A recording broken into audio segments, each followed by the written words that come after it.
नमस्कार सर्वांना. जय जिजाऊ, जय शिवराय, जय शंभूराजे. आज आपण जात आहोत राजगड किल्ल्याच्या मोहिमेसाठी आणि आज तारीख पण आहे 10 मार्च. 10 मार्च म्हणजेच धर्मवीर छत्रपती संभाजी महाराजांचा बलिदान मासाचा पहिला दिवस. याच दिवशी मराठी साम्राज्यातील एक अढळ तारा निखळला गेला. म्हणूनच त्यांच्या स्मरणार्थ 10 मार्च ते आपला 8 एप्रिलपर्यंत बलिदान मास पाळला जातो. तर तुम्ही पाहू शकता आपल्याला राजगड हा दिसत आहे इथूनच आणि इतके धुके पडलेले आहे. एवढ्या आपण आता सकाळी पहाटे निघालो आहोत म्हणून इथे पूर्ण धुके दिसत आहेत. खूप सुंदर असे वातावरण आहे.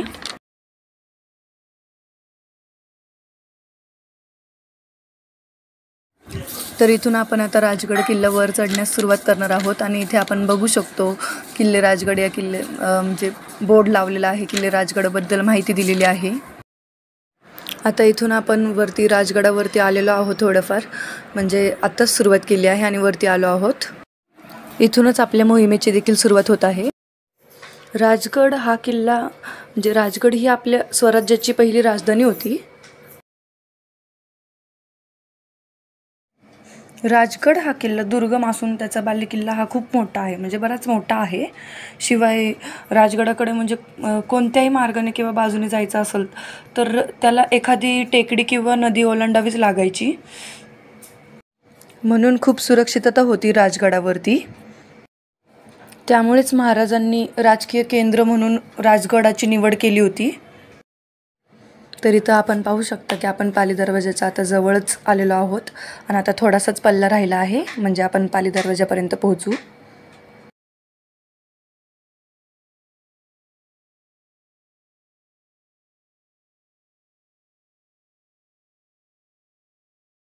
पाली दरवाजा व महादरवाजामधील हा रस्ता आहे. याचे वैशिष्ट्य असे आहे की म्हणजे एखादा जर गनिम पाली दरवाजावरून येत असेल तरी तो महादरवाजापर्यंत येण्याआधीच तो टिपला जातो.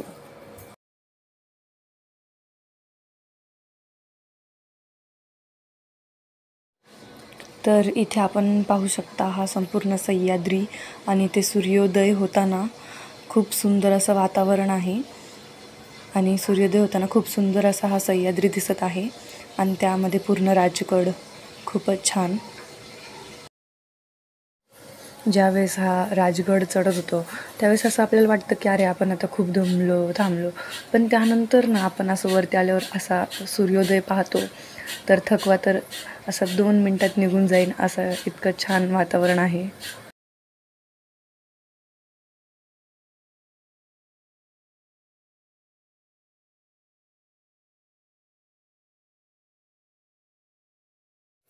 ही समोर जी आहे ती तटसर्नोबतांची सदर आहे. तटसर्नोबतांकडे म्हणजे माचीचं संरक्षण वगैरे करण्याचं काम असायचं. म्हणजेच की ज्यावेळेस असं पद्मावती माचीवरती वगैरे हल्ला व्हायचा त्यावेळेस त्या रस्त्याची पहाऱ्याची वगैरे जबाबदारी ती तटसर्नोबतांकडे असायची. तर इथे तुम्ही पाहू शकता की हे पूर्ण राजवाड्याचे अवशेष आहे आणि इथेच म्हणजे राणी वगैरे जे असायचे त्यांना म्हणजे राहण्याची इथेच जागा होती.